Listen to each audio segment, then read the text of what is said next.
নিত্যপণ্যের দাম বলেন, আইন শৃঙ্খলা বলেন, বিভিন্ন সমস্যা যেটা প্রতিদিন আপনারা বলছেন এটা বেড়েই চলছে এবং এটা প্রতিনিয়ত রিপোর্ট হচ্ছে।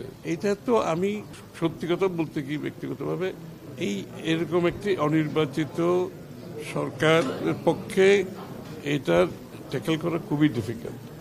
এখানে এই সমস্যাগুলো সমাধান করতে গেলে আপনাকে জনগণের সমর্থন নিয়ে আপনাকে একটা দল ক্ষমতায় থাকতে হবে, জনগণের অর্থাৎ রিপ্রেজেন্টেটিভ ক্যারেক্টার থাকতে হবে এর মধ্যে, অর্থাৎ জনগণের কাছে দায়বদ্ধতা জবাব দিয়ে থাকতে হবে। অর্থাৎ আপনার জনগণ একটা অ্যাডমিনিস্ট্রেশন চলে কিভাবে একটা গণতান্ত্রিক প্রক্রিয়াতে, এটা চলে একটি নির্বাচিত সরকার যখন আসে তার সে জনসমর্থন নিয়ে আসে এবং সেই জনসমর্থন পলিটিক্যাল ওয়েট, পলিটিক্যাল মাইট, পলিটিক্যাল মাসেল দেশ পরিচালনার একটি অংশ। কিন্তু এখানে খালি আইন শৃঙ্খলা বাহিনী আর সরকারি কর্মকর্তারা দেশ চালায় না।